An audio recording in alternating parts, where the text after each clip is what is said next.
میری پچھلے دنوں گل صاحب بات ہو رہی تھی جنرل محمد سعید صاحب سے، جو x chief of general staff ہیں اور اب چیئرمین واپٹا ہیں، تو ان سے بات ہو رہی تھی نیگوسیشن کے اصولوں کے اوپر۔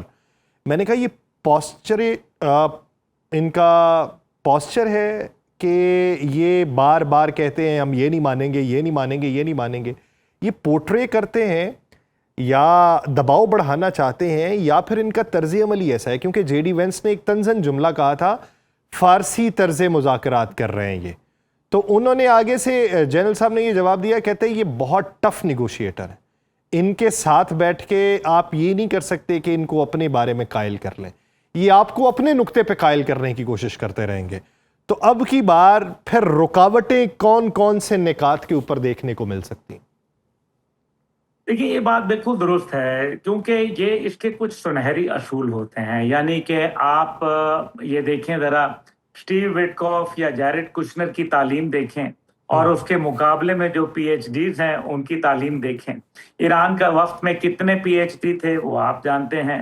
اسی طریقے سے پھر ان کا اعتبار اور ایمان جو ہے، اور پھر اپنی لیڈرشپ کے ساتھ والہانہ ایک عقیدت، اور پھر ڈٹ جانا اور اپنے اصول کے اوپر اس حد تک چلے جانا کہ آپ جان کی بھی پرواہ نہ کریں۔ تو ہمیشہ یہ کہا جاتا ہے کہ fear a man who has got nothing to lose۔ اس آدمی سے ڈرنا چاہیے جس کے پاس کھونے کے لیے کچھ نہ ہو۔ جیسے امام خمینی کے میں گیا جو تھا، جہاں وہ مسجد بھی تھی آگے اور ساتھ کر کے پیچھے حجرہ بھی تھا۔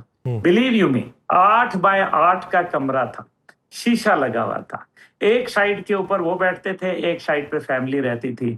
میں آپ کو ایمانداری سے بتاؤں کہ میری آنکھوں میں آنسو آ گئے کہ یار وہ بندہ جس کے ساتھ بڑے بڑے ریپر آ کے زمین پہ بیٹھ کے جو ہے وہ ابلے ہوئے چاول کھاتے تھے، اور یہ اس کا یہ عالم تھا کہ یہ یہاں تو کچھ بھی نہیں جو ہے وہ کیا کسی کے لیے جائیدادیں چھوڑ گئے یا کچھ بھی نہیں کیا۔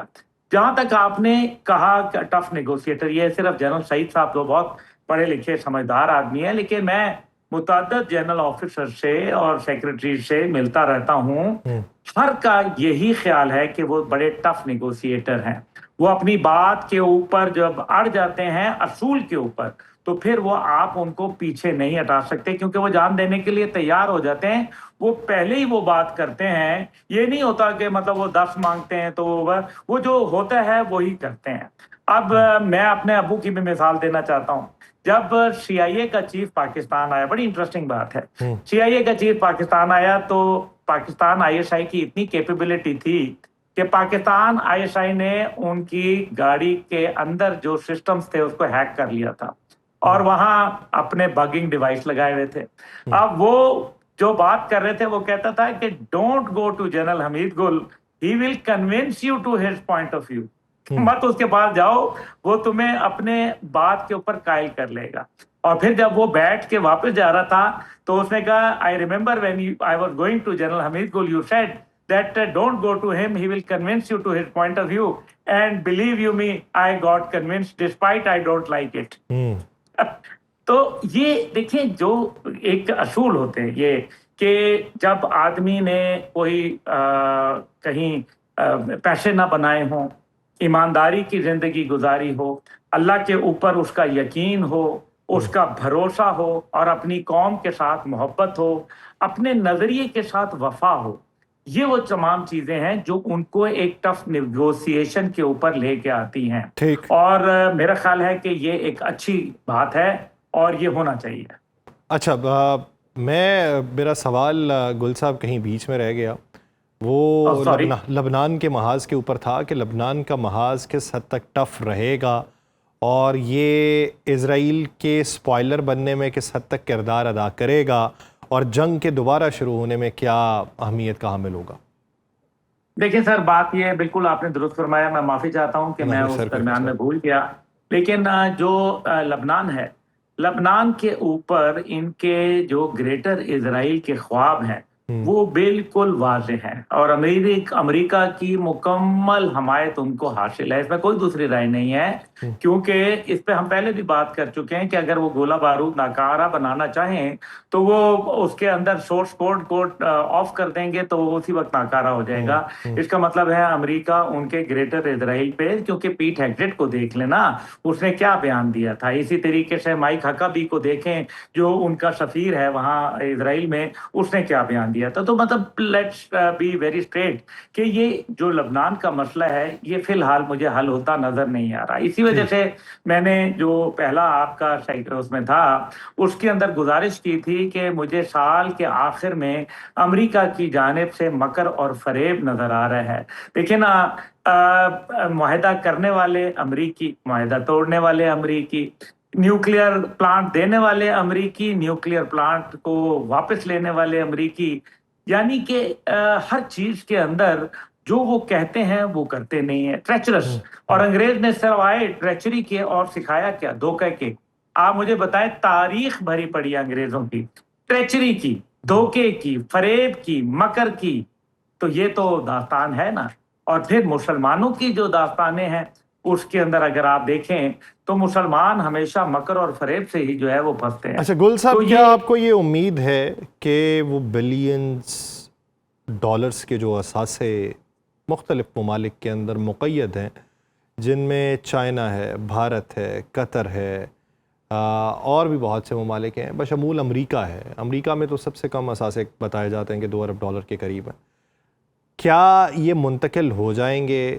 ہم تو یہ بھی باتیں سن رہے ہیں کہ امریکہ اپنے ملک کے اندر منجمد اثاثوں کے بدلے زرعی جو غذائی اجناس ہیں امریکی، اس کی خریداری کی بات کر رہا ہے کہ آپ اس کے بدلے وہ لے لیں، پیسہ نہیں آپ کو منتقل کیا جائے گا۔ تو کیا یہ کسی حد تک واپس ہوں گے؟ کچھ اماؤنٹ ہوگی یا سرے سے ہی نہیں ہوگی؟ دیکھیں، جو پیسہ ہوتا ہے نا وہ ایماندار آدمی کے اوپر بوجھ اور بے ایمان کے لیے جو ہے مال غنیمت آسائش ہوتا ہے اس کے لیے۔ ہاں، تو اس وجہ سے وہ اس کو مال غنیمت سمجھ رہے ہیں کہ انہوں نے کسی کی چیز پکڑ لی ہے تو بس ٹھیک ہے، ابھی جب تک ہم اس کو چلا سکتے ہیں۔ یہ تو پھنس گئے، ورنہ انہوں نے تو کبھی ڈکار بھی نہیں مارنی تھی وہاں پیسہ ہڑپ کر کے۔ ابھی تو یہ پیسہ جو انہوں نے کہا، باقر کالیباف صاحب کا بیان آیا ہے جس میں انہوں نے کہا ہے کہ ہمیں کوئی ڈکٹیٹ نہیں کرے گا کہ ہمارا پیسہ ہم کیسے اور ہم نے کس سے کیا خریدنا ہے نہیں خریدنا، اور ہم خوراک میں خود کفیل ہیں یا نہیں، یا ہم بھوکے مر رہے ہیں یا نہیں۔ یہ انہوں نے بڑا سخت جواب دیا ڈونلڈ ٹرمپ کو۔ تو اس لیے میرا خیال ہے کہ اس طرح کا کوئی سین مجھے نظر نہیں آ رہا جس کے اندر ایران ان سے کوئی چیز خریدے گا۔ ہاں، جو ان کے منجمد اثاثے ہیں ان کے اوپر لیت و لال سے ضرور کام لیا جائے گا، لیکن ان کو دینا پڑے گا۔ البتہ یہ جو $300 بلین کا جو کہا جا رہا ہے کہ ان کو ریہیبلیٹیشن کے لیے دیا جائے گا، دس آئی ڈاؤٹ ویری مچ۔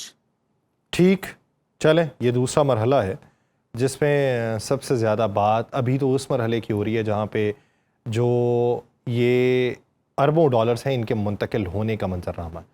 اب تیسرے مرحلے پہ بات کرتے ہیں جو بالخصوص پاک ایران تعلقات کے حوالے سے ہے، تجارت کے حوالے سے۔ اچھا، ہم نے بات کا آغاز کیا تھا پیٹرول کے حوالے سے، پھر اس کا منظرنامہ پھیلا وہ گیس کے حوالے سے، پھر بجلی کے حوالے سے، پھر بائیلیٹرل ٹریڈ کے حوالے سے منظرنامہ کھولا ہے۔ ابھی آپ کیا سمجھتے ہیں؟ باتیں بہت سی ہوں گی، خواہشات بہت سی ہوں گی، اقدامات خواہشات کے مد مقابل جو ہیں وہ سوچ سمجھ کے یا محدود تعداد کے اندر ہوں گے، تو ابھی ممکنہ منظرنامے میں آپ کو اگلے 2 ماہ، چلیں 2 ماہ کم کر لیں، آپ کو تقریباً 1.5 ماہ، جب تک یہ 60 دن پورے نہیں ہو جاتے، آپ کو کیا لگتا ہے کہ پاکستان کیا فائدہ اٹھا رہا ہے؟ پاکستان کے لیے میرے خیال میں جب مسعود پزشکیان 7 تاریخ کو محرم کی جب پاکستان تشریف لائے، آپ کو پتا ہے محرم کی 7 تاریخ کو نکلنا ناممکن ہوتا ہے اہل تشیع کے لیے، لیکن وہ پاکستان کے دورے پہ آئے۔ اس کا مطلب یہ تھا کہ پاکستان ان کو محرم کے 7 تاریخ سے بھی زیادہ جو ہے عزیز ہے۔ یہ بہت بڑی بات ہے۔ اس کے پیچھے کے محرکات کو دیکھیں کتنا مشکل ہوتا ہے۔ تو اس کا مطلب تو بڑا واضح ہے کہ پاکستان کے لیے ان کا، وہ کہتے ہیں نا، چشم ما روشن دل ما شاد، تو وہ تو انہوں نے کہا۔ اب آپ کے لیے یہ ہے کہ جو یہاں دیکھیں لانگ ٹرم انٹرسٹ کے امریکن لوگ بیٹھے ہیں،